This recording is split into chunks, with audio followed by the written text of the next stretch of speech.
Boker Tov. Bonjour, bienvenue à notre cours du jeudi matin.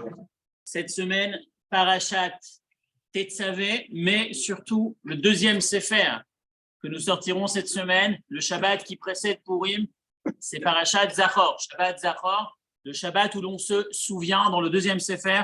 On lira les dernières phrases, derniers paragraphes de la Parashat de Kitetse, dans laquelle Dieu nous demande de nous souvenir de ce que Amalek nous a fait en sortant d'Égypte à la fin de la Parashat Béchalach. L'histoire se produit à la fin de la Parashat Béchalach. Le commandement est répété. L'obligation de se souvenir de ce qu'Amalek nous a fait et d'effacer la trace de Amalek sur la surface de la terre. C'est donc la Parashat de Kitetse, la deuxième fois où le commandement nous est ordonné, nous est présenté, que nous lirons dans toutes les synagogues ce Shabbat en sortant un deuxième rouleau, un deuxième Sefer Torah. Et c'est comme ça tous les ans, à la veille de Purim. Alors déjà, depuis 2 semaines, nous avons commencé la série des 4 parachiotes. Il y a 4 Shabbats où l'on sort un second Sefer Torah pour lire un autre texte. Ces 4 Shabbats, globalement, autour du mois d'Adar, principalement en préparation à Pessah. Principalement. D'accord ? Il y a 3 sur 4, c'est de la préparation à Pessah. Le premier, c'est Shekalim, c'est celui dans lequel on parle de la mitzvah qui, à l'époque, était faite à cette période, la collecte du demi-shekel par personne pour pouvoir arriver à reflouer les caisses qui permettaient d'acheter des sacrifices tous les jours. En l'occurrence, on démarrait le cycle au mois de Nissan à l'approche de Pessah. Donc ça, c'est le premier Shabbat où on sort un second Sefer pour parler justement de ce commandement, nous rappeler du machatzit à shekel, du demi-shekel que tout le monde donnait à l'époque. Le deuxième Shabbat, après ce blanc, la semaine dernière, il n'y avait rien, c'est cette semaine, le Shabbat qui précède Purim, où on va parler justement de Zachor, se souvenir. Pardon ? C'est celui-là, celui qui arrive. Purim, c'est lundi soir. Eh oui, ça va vite. Lundi soir, Purim. Lundi soir, mardi. Effectivement, ça va vite. Donc, cette semaine, on se souvient d'Amalek. Et ensuite, on aura 2 autres. Les 2 derniers de la série, c'est Para et Achodesh, la vache rousse et la sanctification du mois qui précède celui de la sortie d'Égypte. Le premier mois, dans le compte des mois, dans le décompte des mois, qui s'appelle le mois de Nissan, c'est celui qu'on lira justement à la veille, à l'entrée du mois, à la veille de l'entrée du mois de Nissan. Donc globalement, il y a 3 sur 4 qui sont principalement orientés Pessah, et il y en a un, c'est Zachor, qui est à la veille de Purim, se souvenir d'Amalek. Et on va s'arrêter sur ce sujet, un sujet qu'on a abordé il y a quelques années, partiellement, puisqu'on s'est arrêté justement, on s'arrête à chaque fois, on est interpellé comme chaque année, comme chaque semaine finalement. Quel est le message, quel est le sens, quel est le point sur lequel je vais travailler, je vais progresser cette semaine en étudiant, en écoutant la paracha de la semaine, en écoutant la Torah à la synagogue. Et il est vrai que la paracha de Zachor, c'est un sujet qui est extrêmement difficile à comprendre, qui soulève pas mal d'interrogations. On est surpris quand on lit ce texte, on va le voir à plusieurs titres, et on va essayer de voir quelle est la lecture qu'on peut s'en faire, c'est-à-dire une lecture actuelle, je dirais intemporelle dans un sens, de paracha de Zachor, de se souvenir de ce qu'Amalek nous a fait et du devoir d'effacer, d'exterminer, d'éradiquer Amalek. Oui. Et celui de Zachor, exactement. Sachez que l'année dernière, effectivement, le cours était sur la paracha de Zachor et la haftara de Zachor dans le sens d'un des messages de cette paracha, justement actuelle. On parlait principalement, pour ceux qui veulent le réécouter, on parlait sur l'écoute, la qualité de l'écoute, l'importance d'écouter, de savoir écouter. Et cette année, on va dans une autre direction. Un sujet qui me semble être au centre de nos préoccupations. Toute personne qui cherche et qui progresse au jour le jour est confrontée régulièrement ou alors plus ou moins régulièrement à cette situation. Hop là. Tout va bien, c'est la chaussure. À cette situation, pardon. Et on va essayer de voir comment est-ce qu'on peut puiser des forces, comment est-ce qu'on peut se ressourcer à travers cette paracha. Prenez vos textes, s'il vous plaît. Et vous avez dans le texte numéro 1, les traités Megillah dans le Talmud. La Megillah, le traité Megillah, la page 30. À Purim, Shechaliot Be'erev Shabbat. Pourquoi est-ce qu'on lit Parashat Zachor cette semaine? Purim, la Gemara nous dit, lorsque Purim tombe un dimanche, un vendredi, excusez-moi, Purim tombe un vendredi, quand est-ce qu'on lit Zachor? Est-ce qu'on lit Zachor juste après Purim ou est-ce qu'on lit Zachor le Shabbat d'avant, 6 jours avant Purim? On l'a à proximité cette fois-ci. Est-ce qu'on le fait juste après ou pas? La Gemara nous dit, Rav Amar, Rav dans la Gemara va nous dire, Magdimim Nikro Parashat Zachor. On va devancer 6 jours avant, on va lire Zachor. Quel est le sens? Kedei Shelo Tigdam Asiya Bechiyat Aman Lizchira. Voilà le sens de ce Zachor, ce Shabbat. Et pourquoi, lorsque Purim tombe vendredi, on va le faire 6 jours avant? Parce qu'à Purim, on va se charger d'effacer Aman. Aman étant un descendant d'Amalek, à chaque fois qu'on entend le mot Aman dans la Megillah, alors pas Aman tout seul, Aman avec un adjectif supplémentaire, avec un mot supplémentaire, mais en tout cas, lorsque les enfants, les adultes entendent Aman, on frappe du pied, on fait du bruit, on efface, on ne veut pas entendre ce mot Aman quelque part.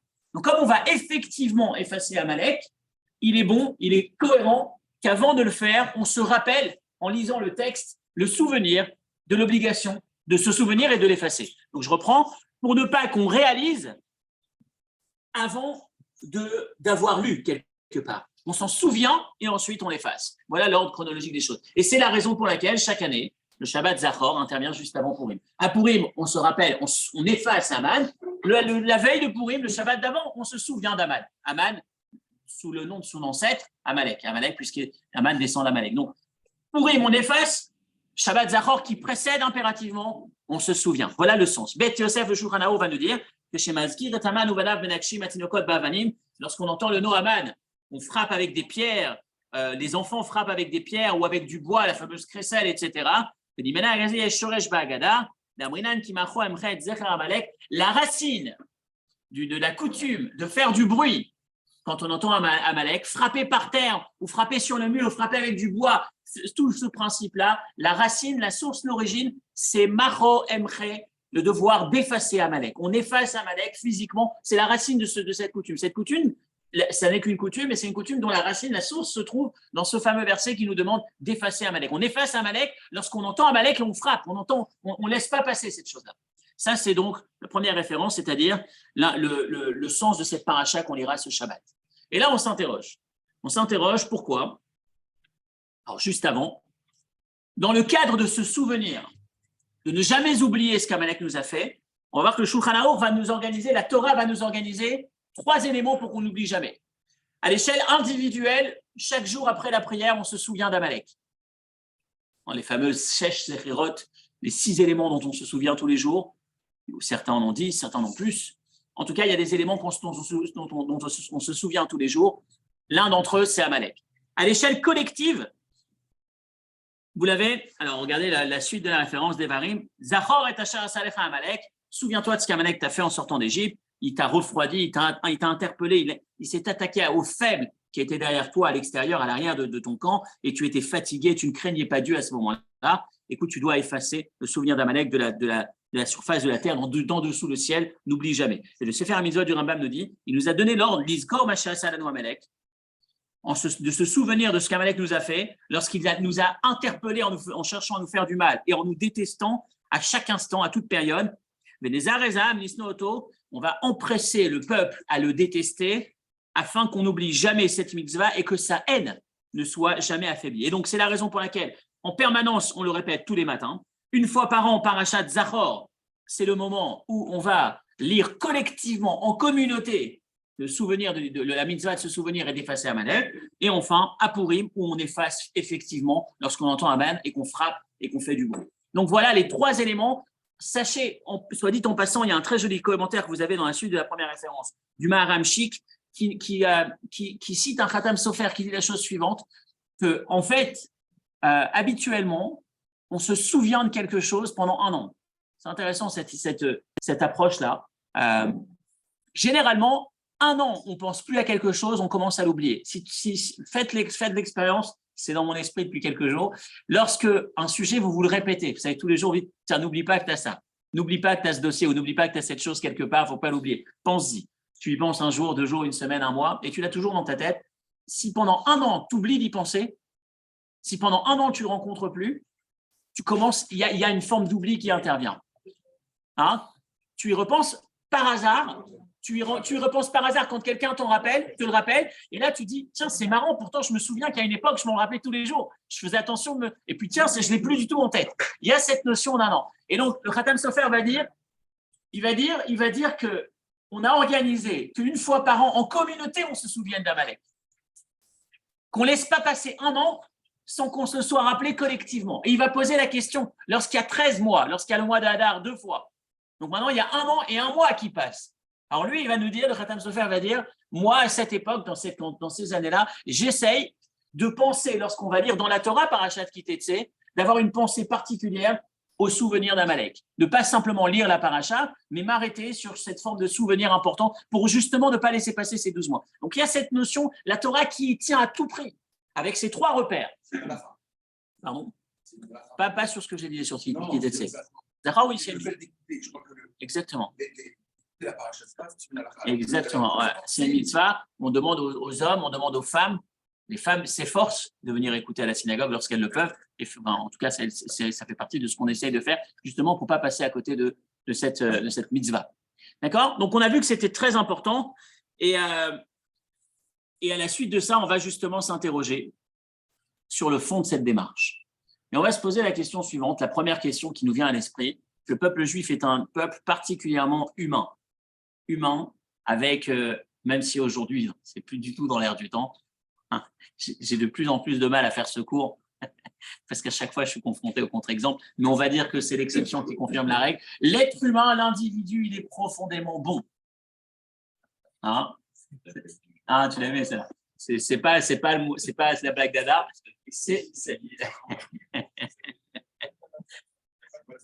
Donc, profondément, la Mishnah nous dit Chaviv Adam Shenivra Betselem. L'être humain a été créé à l'image de Dieu. Il est cher. On croit, le peuple juif est celui qui a toujours cru qu'en profondeur, l'être humain est bon, qu'il est bon, profondément bon. On voit que, de manière générale, c'est ce peuple qui fait particulièrement attention à pardonner. De manière générale, on va même lire ce commentaire si vous vous en souvenez. Yitro va rejoindre le peuple juif après 2 événements. Le premier événement, c'est la sortie d'Égypte, l'ouverture de la mer Rouge. Le deuxième événement, c'est la guerre avec Amalek. Et on se pose la question, comment est-ce que ces 2 éléments vont bouger Yitro, vont faire en sorte qu'il se déplace et qu'il aille rejoindre le peuple juif. Et il y a un très beau commentaire qui nous dit que Yitro, lorsqu'il a entendu l'ouverture de la mer Rouge, il n'a pas aimé ça. Il était déçu du peuple juif, il était déçu de son gendre, Moshe. Il dit, c'est quoi ce peuple qui ne se bat pas, qui reste à pleurer et que Dieu est obligé d'intervenir pour que la mer s'ouvre? Il a senti une faiblesse dans son gendre, le grand Moshe, qui n'était pas un grand Moshe. Et puis ensuite, il apprend que quelques jours plus tard, Amalek en vient, Amalek attaque le peuple juif, et là, Moshe, son gendre, mène le combat et gagne la guerre. Il se dit, waouh, donc en fait, ils savent se battre, il est costaud, c'est un vrai leader, c'est un grand. Et pourquoi alors est-ce qu'il ne s'est pas battu devant les Égyptiens? Et là, il arrive à la conclusion suivante, et c'est ce qui va le faire se déplacer. Il y a des valeurs, il y a une morale dans ce peuple, ils savent se battre. Mais s'ils ne se sont pas battus contre l'Égypte, c'est parce qu'ils considéraient qu'on ne frappe pas, qu'on ne crache pas dans la soupe. L'Égypte a été ce pays qui nous a reçus à l'origine, lorsque Yaakov est descendu avec ses 70 membres de la famille et a demandé à être accueilli exceptionnellement. Il a été accueilli par ce peuple. Ils nous ont reçus, on ne frappe pas. C'est une image très dure, très forte, très grande. Donc, Yitro est marqué par cette morale qui est tellement présente dans ce peuple. Et là, on se pose la question, où est passée cette morale? Où est passée cette grandeur humaine? Comment est-ce que d'un coup, on a un de nos ennemis qui est, dans l'absolu, en apparence du moins, le plus faible de nos ennemis? Le plus faible, le combat qui a duré le moins de temps. Amalek, ce n'est pas une grande guerre. Amalek, ça n'a pas été un combat où on a eu des tortures, où on a eu des souffrances, etc., etc. On s'est battu, on a gagné, c'est fini. Et à lui, on ne pardonne pas. Pourquoi? Qu'est-ce qui s'est passé? Vous avez la question ici dans le Bnei Issachar. Il dit, la référence numéro 2. Raoui la tête lève. Au fait, qu'a-t-il fait de particulier, de particulièrement grave, d'abominable, ce Amalek? Qu'a-t-il fait de plus que tous nos ennemis, et Dieu sait combien on en a eu à toutes les périodes de l'histoire? Mais sur tous les autres, on n'a pas ce commandement. Le seul qui mérite ce traitement tellement difficile, c'est Amalek. Pourquoi? Qu'est-ce qu'il a fait? Quelle est la particularité du mal d'Amalek? Je continue. Dieu a décidé qu'il soit exterminé éternellement, qu'on l'éradique de la surface de la terre. Dieu va dire, mon nom ne peut être entier qu'à partir du moment où Amalek n'est plus. Tant qu'Amalek est là, mon nom, le nom de Dieu ne peut pas être considéré. Mon trône n'est pas entier. Amalek, c'est l'ennemi juré. Mais qu'est-ce qu'il a fait? Combien de royaumes nous ont fait tellement bien plus de mal que ce qu'Amalek nous a fait? Et si tous les océans étaient encre, de l'encre. Et toutes les rivières étaient des plumes. On n'avait pas de quoi écrire. Toute la souffrance, les épreuves que notre peuple a eu à subir de l'ensemble de tous ces royaumes qui ont existé tout au long de l'histoire. Et malgré tout, il n'a jamais été décrété sur eux qu'ils soient exterminés éternellement, comme sur Amalek. Qu'est-ce qu'il a fait de spécial, Amalek? Pourquoi il a ce traitement particulier? Et enfin, notre deuxième et troisième question, c'est où est-ce qu'elle emmène finalement cette haine? Où est-ce qu'elle va? Donc on va reprendre Shabbat. Dans 2 jours, on est à la synagogue, on sort la Torah, on demande à tout le monde de se lever ou d'être à l'écoute, d'entendre chaque mot. Zachor et Asher asa alecha Amalek. Souviens-toi de ce qu'Amalek t'a fait et s'il te plaît, efface Amalek de la terre. Ok, on a tous été sensibilisés à Amalek, on a tous écouté Amalek, et qu'est-ce qu'on fait dans le quart d'heure qui suit? On va au kidouche, prendre l'apéro. Où ça va? Est-ce qu'on efface Amalek? On n'efface plus Amalek. Alors pourquoi tu t'arrêtes pour en faire un plat? Et je vais vous dire mieux, c'est le troisième détail, dernier détail de cette question. Et même si un jour, donc d'abord, il n'y a plus d'Amalek sur terre. Enfin, c'est pas qu'il n'y a plus, on ne peut pas déterminer qui est d'Amalek. Puisqu'on dit que Sancheriv est venu à mélanger les peuples, on ne peut plus identifier quelqu'un avec certitude qu'il est d'Amalek. Et même si tu pouvais le faire, à notre époque, on n'a pas de jugement à donner, on ne peut pas traiter la problématique Amalek efficacement, puisqu'il nous faut impérativement un tribunal installé à Jérusalem, etc., les conditions qu'on n'a plus. Alors pourquoi? Quel est le sens de cette mitzvah? Donc je répète, l'objet de cette étude, comme à chaque fois, c'est de se dire, quand nous allons arriver à la synagogue Shabbat, et qu'on va écouter Zachor, et qu'on va l'écouter pour la énième fois, et que le sujet d'Amalek, on l'a entendu 1000 fois, comment est-ce qu'il va résonner dans ma tête cette année? Quelle va être l'orientation particulière de ce texte dans ma vie, ou que ma vie va prendre suite à l'étude de ce texte, cette année en particulier? Qu'est-ce qui va être renforcé? Comment est-ce que je vais pouvoir lire ce texte avec mes propres lunettes, je dirais avec ceux de 2023? Donc voilà, on y va. On a fini notre partie des questions. Vous l'avez en conclusion, la fin de la référence numéro 2, extrait d'un Likutei Sichot à la page 191 dans le volume 21. Tachlit Zechirat Amalek li Mechiat Amalek. La finalité, l'objectif de ce souvenir d'Amalek, c'est de l'effacer. Et à notre époque, à notre époque, on ne peut pas réaliser ce commandement. Parce que premièrement, c'est que lorsque le peuple juif est installé sur sa terre avec le tribunal, etc., qu'on n'a plus aujourd'hui. Et ensuite, et puis on a un deuxième principe qui vient contrer cette mitzvah, c'est que depuis que Sancheriv est arrivé, on ne peut plus identifier avec certitude l'identité, la provenance d'un individu du peuple duquel il pourrait provenir, donc on ne peut pas le dire avec certitude, donc on ne pourrait pas juger. Dans ce cas, pourquoi est-ce que les Chachamim nous ont demandé une lecture spéciale cette semaine, un Shabbat spécial? Ce Shabbat, c'est Shabbat Zachor, le Shabbat du souvenir. Pourquoi? Alors que on ne peut. Quelle est la finalité de cette haine, de ce souvenir de la haine d'Amalek? Voilà notre réflexion aujourd'hui. Et on va essayer d'apporter, comme on essaie de le faire plus ou moins à chaque fois, 2 types de réponses, 2 approches, 2 voies de réponse. La première, malheureusement, fait écho avec l'actualité une fois de plus. C'est terrible, mais c'est comme ça. Et la deuxième, elle est, comme toujours, un peu plus profonde et elle nous concerne un peu plus à l'échelle individuelle. La première approche, celle du Abarbanel, celle du Malbim, ils abordent déjà, en lisant le texte, et vous remarquerez Shabbat, quand vous lirez le texte, vous verrez toutes ces nuances. Voilà comment la Torah nous fait le récit de ce qu'elle nous a fait Amalek. Reprenez la première référence, je vous avais lu tout à l'heure, la première référence, le 3e paragraphe, Devarim 25. Zachor et Asher asa alecha Amalek. Regardez les détails que la Torah nous donne. Souviens-toi ce qu'Amalek t'a fait lorsque tu étais baderer sur le chemin, Betzetchem et Mitzraim en sortant d'Égypte. Ensuite, il continue, Asher karacha baderer, il t'a refroidi, il t'a interpellé dans le chemin. Il s'est attaqué à tous ceux qui étaient faibles derrière toi, alors que tu étais fatigué et que tu ne craignais pas Dieu. Voilà l'histoire, voilà les détails, voilà tout ce qu'on connaît de ce conflit. Tu ne craignais pas Dieu. Velo Yare Elohim. Velo Yare Elohim, il ne craignait pas Dieu, c'est une bonne question, une bonne remarque. C'est une bonne remarque. J'ai malheureusement pas pris le temps de regarder le Chumash suffisamment fort. Laissez-moi un instant regarder. Pardon. Non, je pense que c'est que tu ne craignais pas Dieu. C'est le peuple juif qui ne craignait pas Dieu. Je vais juste vérifier ce mot. Exactement. C'est ceux qui étaient faibles à l'extérieur. Ceux qui étaient à l'extérieur, c'est ceux qui ont été atteints. Exactement. Exactement. Baruch atah Adonai Eloheinu melech haolam she'akol nהיה bidbaro.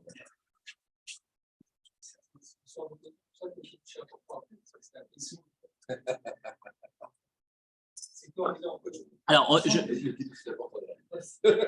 c'est pas mal ça. Alors, il y a ça. Déjà, je reprends juste, je continue sur la première ligne, le commentaire qu'on était en train d'aborder. Il nous dit qu'il y a 3 sujets qui déclenchent une guerre habituellement. C'est intéressant parce que cette année, on a la malchance depuis un an d'assister à ce genre de conflit, indépendamment de celui qu'on a contre le peuple d'Israël au Moyen-Orient, ce conflit interminable, mais on a aussi l'Ukraine. Et quand on regarde, généralement, même si on ne va pas justifier, on ne comprend pas la guerre, mais on peut comprendre quelque part les motivations de celui qui la déclenche. En apparence, il a un motif. C'est quoi son motif? Quand on prend le conflit en Ukraine, par exemple, on va imaginer que la Russie se sent d'une manière ou d'une autre menacée à ses frontières, d'une manière ou d'une autre. Est-ce que c'est justifié? Est-ce que l'approche est bonne? Bien évidemment que c'est questionnable, mais en tout cas, il y a un raisonnement derrière. Le raisonnement numéro 1, c'est soit la puissance. Je suis inquiet d'une force plus puissante ou à côté qui me menacerait. Le raisonnement numéro 2, ce serait le territoire. Je veux récupérer un peu plus de territoire, j'ai peur pour mon territoire. Et le raisonnement numéro 3, c'est le sujet religieux. Je veux que ma religion soit ta religion, je veux l'imposer sur les gens, etc., etc. Et là, dans le verset, on va avoir, premièrement, le verset nous dit, au fait, rappelle-toi que c'était Baderer. Il s'est attaqué à toi, tu étais en chemin, tu n'avais pas de territoire. Ensuite, il continue, Veata Ayef Veyagia, tu étais fatigué. Tu n'étais pas un peuple qui représentait une puissance qui pourrait s'imposer sur lui, une menace. Et enfin, Velo Yare Elohim, tu n'as pas encore reçu la Torah, tu ne crains pas Dieu à ce moment-là, dans le sens où la Torah, la religion n'existe pas encore. Donc il y avait ces 3 facteurs qui peuvent habituellement être la cause, la motivation du déclenchement d'une guerre, était totalement absent, n'était pas présent à ce moment-là. Et qu'est-ce que ce texte vient te rappeler? Et c'est là où je dis que malheureusement, ça rejoint l'actualité. D'abord, au Moyen-Orient, en permanence, où le peuple juif est toujours cible de menaces incompris, enfin en tout cas incompréhensibles. Pourquoi tant de haine? Mais en particulier, j'ai lu ça la semaine dernière, c'est dramatique. Shabbat dernier, comme si Dieu il veut nous rappeler à chaque instant, c'était aux États-Unis, il y avait un appel des groupuscules ou des suprémacistes, comme on les appelle, à dédier le Shabbat dernier, le week-end de l'antisémitisme, à détester le juif, le proclamer haut et fort, etc.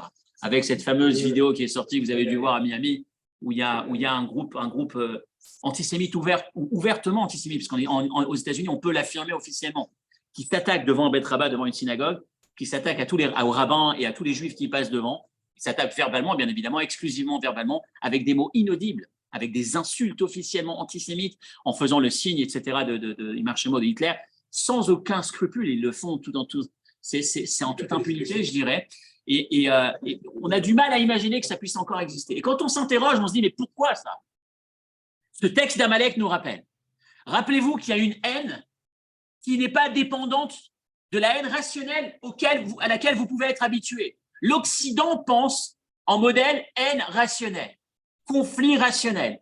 L'Iran, on va essayer de les amadouer, on va les apaiser, les pauvres, ils ont un complexe d'infériorité, il faut juste essayer de les aider et ça ira. Mais quand on se pose la question, en fait, si tu réfléchis, si simplement tu prenais tes ressources naturelles et que tu les exploitais convenablement et t'arrêtais de combattre le peuple juif et de crier haut et fort de menacer de l'exterminer et de mettre ton énergie dans l'énergie atomique simple, dans la création de la bombe atomique, tu serais un peuple heureux, ton peuple serait heureux, il serait tellement plus large, tellement plus respecté, tu aurais tout ce qu'il faut sur Terre. Non, je déteste ce peuple. Pourtant, il n'a pas de frontière avec toi. Mais je le déteste, je dois l'éradiquer. C'est pas rationnel.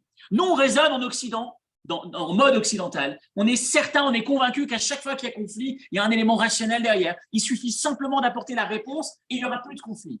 La Torah nous le rappelle chaque année pendant un Shabbat. Zachor, rappelle-toi qu'il n'y a pas de rationnel derrière. Il n'y a pas de logique. C'est une haine gratuite. L'antisémitisme est tellement profond. Il existe. Même si après on va le combattre et on se bat pour le combattre. Mais en tout cas, rappelons-nous que tout n'est pas exclusivement rationnel. C'est ça ce symbole de ce Zachor de Amalek. Oui. La Torah explique, donne des raisons, des directions. Elle nous rappelle dans ce texte, il y a une étude, une série de cours qu'on devait un jour faire, on fera peut-être un jour sur l'antisémitisme, mais en tout cas, à ce stade, il y a une haine irrationnelle. Il y a une haine irrationnelle sur laquelle il n'y a pas lieu de raisonner. Raisonner dans le sens, la seule arme, le seul raisonnement que tu as à tenir, c'est combattre avec toute la force et la fermeté. Comment combattre? Après, il y a différentes approches, etc. Mais en tout cas, se rappeler que toute l'origine de tout conflit n'est pas exclusivement comme on le penserait nous. Je donne souvent cet exemple. Tu as un problème avec ton voisin. Lui, il demande 1 mètre, lui, il demande 50 mètres. Toi, tu demandes 50 mètres. On va dire, on fait 25, et puis on va lui donner un petit peu, et puis ça va s'apaiser, il n'y aura plus de conflit. Il y a même un tiers qui va venir, qui va intervenir pour que personne ne perde trop, et puis il n'y a plus de conflit. On imagine que c'est comme ça qu'on regarde le conflit en Israël. Donne-leur un peu, ils te parlent de ce territoire, donne-leur un petit peu, puis tu verras, ça se calmera. Sauf qu'à chaque fois qu'on a donné, et c'est encore le cas récemment, les derniers attentats, c'est quand on parle, encore une fois, quand on parle de lâcher quelque chose, il s'est interprété comme une marque de faiblesse, et on y va un peu plus. C'est un raisonnement qui n'est pas complètement, même si c'est cohérent de ce point de vue-là, mais normalement, la haine devrait cesser au bout d'un moment. Et Amalek aussi était un cousin extrêmement proche à cette époque en plus. Donc voilà la première approche. Vous connaissez l'image l'image qu'on donne, que j'ai donnée quelques fois dans le passé, de ce scorpion qui cherche à traverser, qui cherche ou de l'eau, ça suffit. Qui cherche à traverser, je ne sais pas, c'est une grenouille ou c'est une grenouille. Sur le dos de la grenouille. La grenouille lui dit, écoute, je ne peux pas, tu as un scorpion, si je te prends sur le dos, tu vas me piquer, je vais mourir. Et le scorpion lui dit, écoute, c'est simple, si je te pique, pourquoi tu voudrais que je te pique? Soyons cohérents, soyons rationnels. Si je te pique, tu coules, si tu coules, je coule. Donc, je ne vais pas te piquer, justement, je ne sais pas nager. J'ai besoin de toi pour traverser le fleuve, le Nil. C'est le Nil ou c'est la rivière du Jourdain? Parce qu'il y a aussi il y a deux versions à cette histoire. Et donc, la fin de l'histoire, c'est qu'il traverse. Donc, la grenouille est convaincue que le raisonnement est bon, le bien fondé de la démarche. Elle traverse, elle chante. Je ne sais pas si c'est une grenouille, j'ai sur un autre animal, peu importe. Il chante tout le chemin, elle est heureuse, tout va bien. Elle a le scorpion sur le dos. Et puis, lorsqu'elle arrive à quelques mètres de la rive, on est presque de l'autre côté, et boum, elle sent dans le dos le venin, le froid qui entre, elle sait que dans quelques secondes, elle est morte. Et juste avant de mourir, elle lui dit, mais juste explique-moi, mais pourquoi tu as fait ça? Pourquoi tu as fait ça? Tu savais bien qu'on allait tomber. Et il y a deux réponses possibles, il y a deux versions. La première, c'est, je sais, mais je suis désolé, je suis un scorpion. C'est ce que je suis. Et la deuxième version, c'est, je sais, je suis désolé, mais ici, c'est le Moyen-Orient. Les deux versions vont dans le même sens et on finit cette première partie. On va sur la seconde partie qui est aussi très forte et qu'on va aborder tout de suite. Oui. La haine d'un petit peu, on rapproche Sinaï de Sina. Mais là, c'est je ne suis pas là-dedans. Non, j'ai pas abordé ce sujet. C'est un joli commentaire que vous apportez, mais j'en ai pas parlé. Justement, j'ai dit justement, on est avant Sinaï et quand même tu combats. Il n'y a pas de religion. On arrive sur notre deuxième voie, notre deuxième explication. Je vais dire omniprésente, comme j'ai dit tout à l'heure. Je vais commencer par une anecdote. Une anecdote qui s'est produite auprès d'un de mes collègues, mais qui se produit dans un format différent très régulièrement avec moi aussi. C'est un jeune qui appelle le Rav, qui appelle son Rav ou qui appelle un Rav, alors qu'il est en vacances dans les plus beaux paysages du monde, en voyage de noces qu'il a organisé pendant quelques mois. C'est un très grand voyage, c'est 6 mois de voyage pour visiter les plus beaux paysages.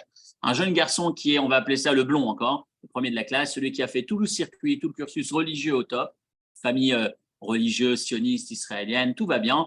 Il s'est marié en sortant de ses études avec un beau diplôme en poche et avec une fille de bonne famille, etc.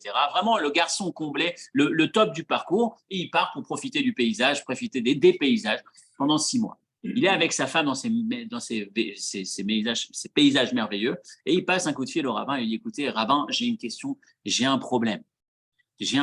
Voilà mon parcours. Je me lève tous les matins devant ces paysages extraordinaires, le désert, pas un bruit, c'est merveilleux. Et là, je suis hanté par des questions. J'ai énormément de questions, j'arrive pas à comprendre. Je commence à me remettre en question. Et est-ce que tout ce dans quoi j'ai grandi, toutes ces valeurs, toute cette histoire, tout ce parcours, est-ce que c'est vraiment vrai? Est-ce que je m'étais pas trompé? Est-ce que je me suis pas trompé sur moi-même? Et peut-être que je suis pas un profil de garçon qui est bien là-dedans. Peut-être que je devrais essayer un autre modèle. Est-ce que tout ça est vrai? Est-ce que tout ça c'est vraiment moi? Et ma femme, la pauvre, elle est avec moi, on est seul au monde, seul dans cette zone, seul à profiter, et je ne suis pas là parce que je suis ailleurs, je suis là sans être là, je suis perturbé par ces questions, aidez-moi, vous n'aurez pas une petite recette Emouna à me donner au travers du téléphone? Et le Rav lui dit, écoute, je te pose une question. Tu ne penses pas que là, tu es en train de profiter de cette période extraordinaire de ta vie, tu ne penses pas que c'est que tes questions, tu puisses les reporter, les mettre de côté. On se prend rendez-vous dans 4 mois à ton retour de voyage et on en parle tranquillement. Je pense que c'est profite. Maintenant, c'est le moment où tu es en vacances, profite-en. Je dis, mais vous ne comprenez pas, j'arrive pas à profiter. Il insiste, il écoute. Chaque jour que tu passes dans ces paysages, tu payes. Profite de ton argent, au moins. Profite. Tu peux pas, mets de côté. Allô, tu es capable de réfléchir un instant et de te dire, mets de côté tes questions. On en reparlera. Tu dis à ta tête quand la question arrive, patiente, là maintenant je profite, on verra après. Il dit, mais vous n'avez pas compris, c'est impossible. Il dit, mais pourquoi c'est impossible? Tu es un garçon normal. Tu ne peux pas te dire, stop, une seconde, j'y penserai dans un mois. Il lui dit, ah, vous êtes en train de me dire, peut-être que vous êtes en train de me dire que ce n'est pas complètement rationnel ce que je vis. Peut-être que vous êtes en train de me dire que ce n'est pas cohérent ce que je vis, que ce n'est pas des vraies questions. Si c'était des questions, elles pourraient patienter intellectuellement, être mises de côté, et on en parlerait après. Et c'est ce qu'on va essayer de voir aujourd'hui. Le fond de cette réflexion, de cet échange qui a lieu, où d'un coup, ce jeune garçon prend conscience qu'en vrai, le fond de la question, ce n'est pas la question.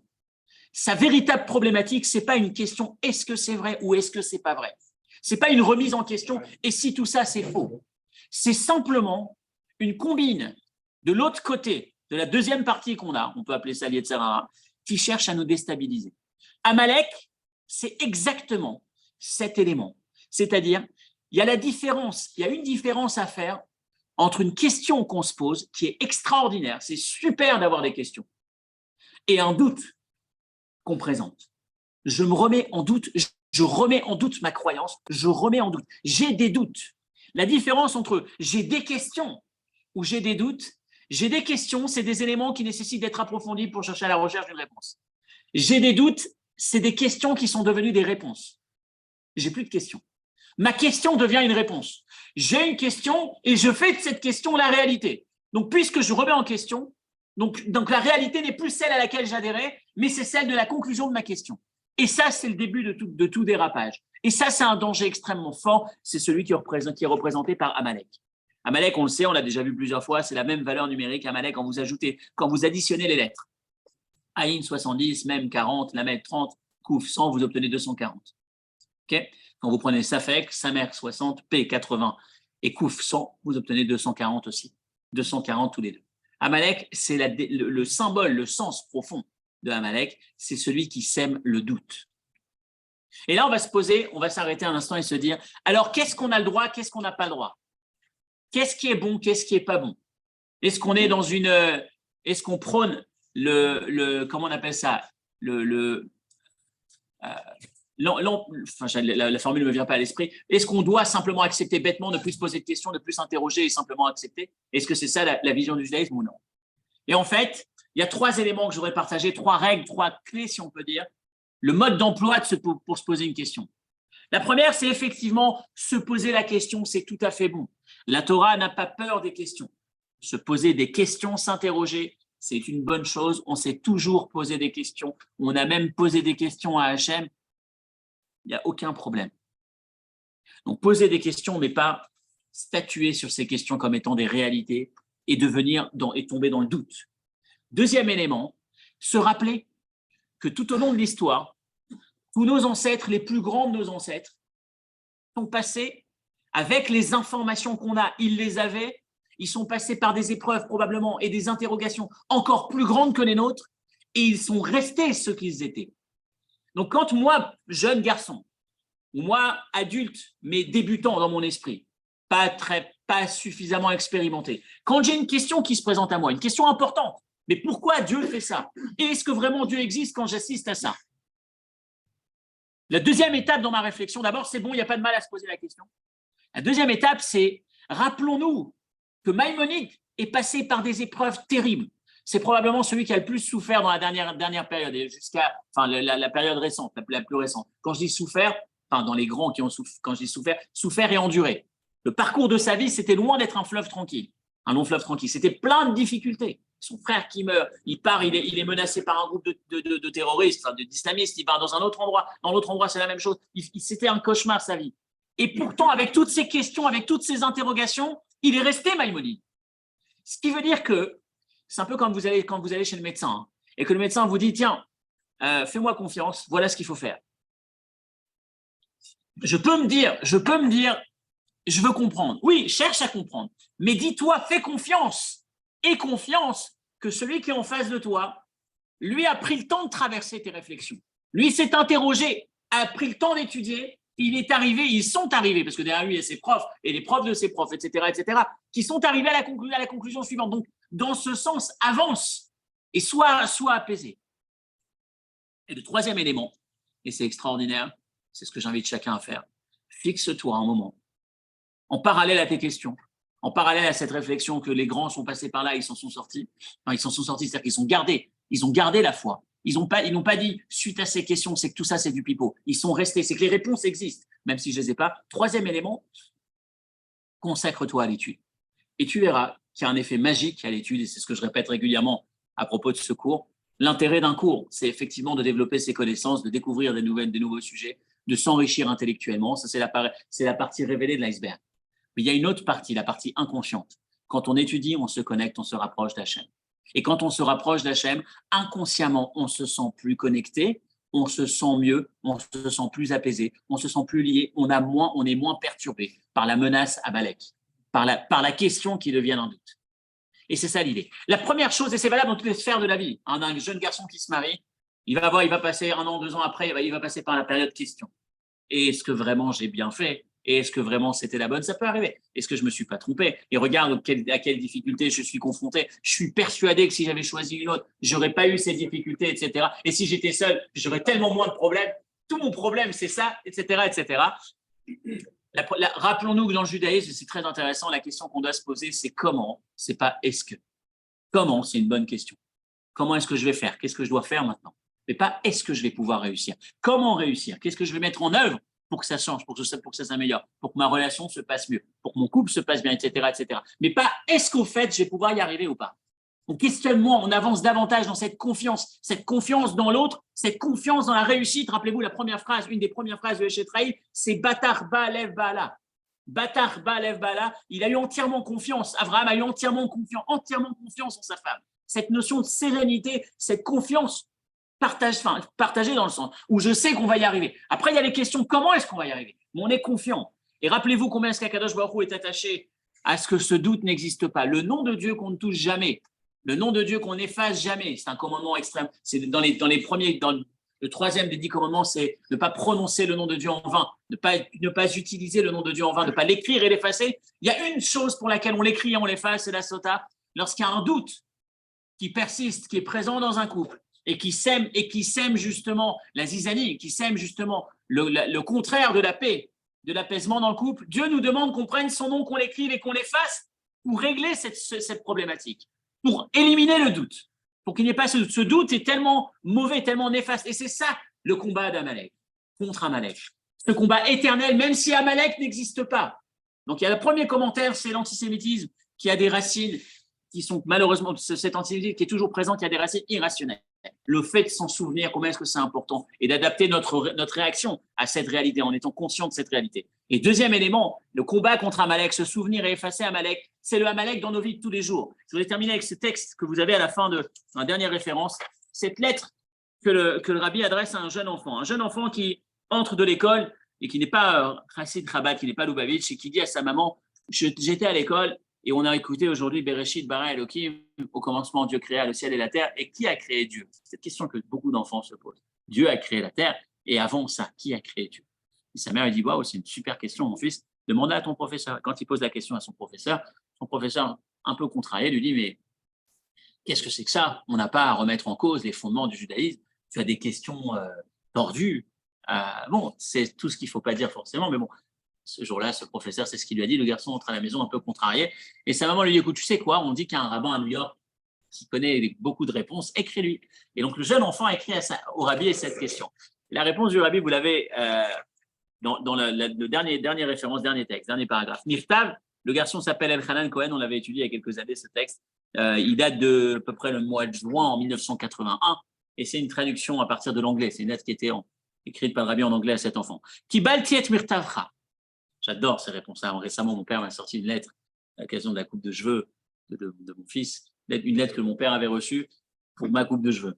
Donc, il y a toujours cette réponse, cette considération, peu importe l'individu. Alors là, c'est un enfant. J'ai bien reçu ta lettre dans laquelle tu me demandes d'en savoir plus sur Dieu. à propos de Dieu. Alors voilà la réponse. Haratson Sheliel Akazeu, d'abord, la volonté de savoir plus, c'est extraordinaire. La question, le fait que tu te poses cette question, ça mérite des louanges. La traduction n'était pas précise, mais c'est l'idée.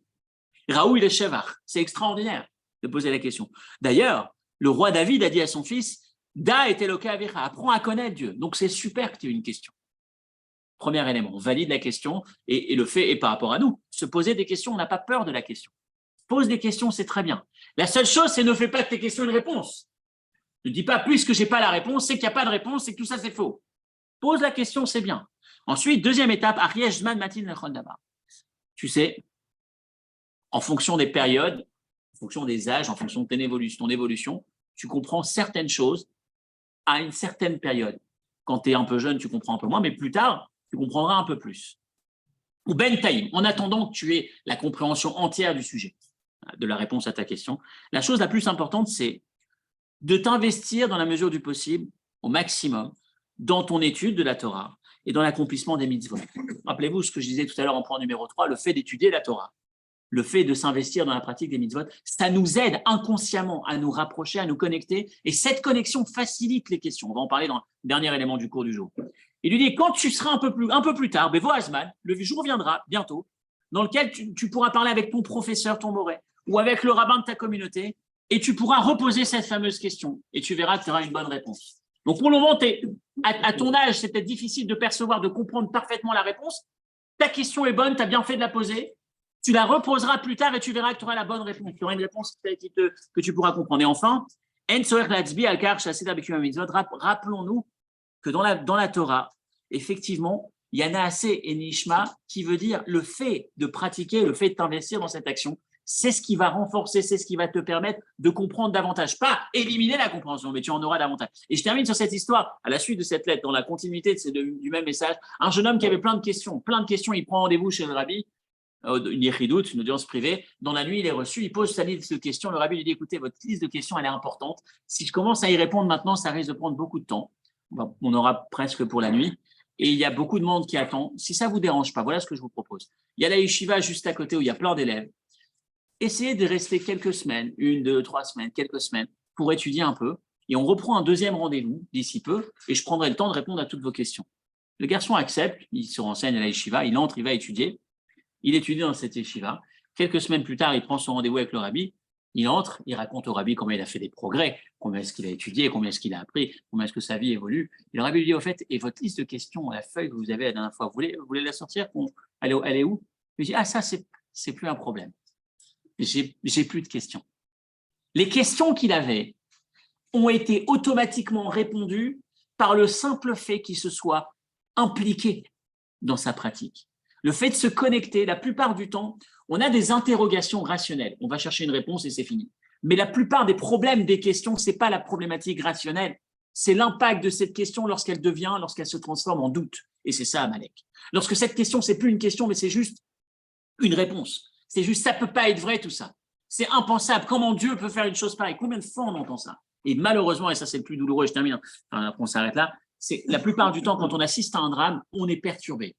Et la famille les plus proches de ce drame, la plupart du temps, eux sont renforcés. On ne sait pas comment.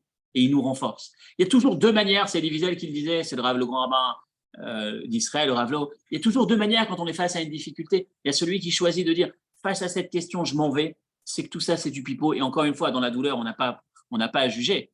Mais la bonne approche, ce n'est pas forcément exclusivement cela. Et je reprends mon mode d'emploi. Poser des questions, oui, qu'elles ne se transforment pas en doute. Deuxième élément, rappelons-nous que beaucoup avant nous ont eu toutes ces questions et n'ont pas tout lâché pour autant. C'est-à-dire, il y a des réponses qui doivent exister, je n'y ai pas encore eu accès, mais elles existent, je me sens déjà apaisé. Ce qui va me permettre de garder la question, de continuer à avancer et d'aller chercher la réponse et de ne pas m'arrêter, transformer cette question en simplement, comment l'expression que j'aime bien, ne transforme pas le point d'interrogation en point d'exclamation.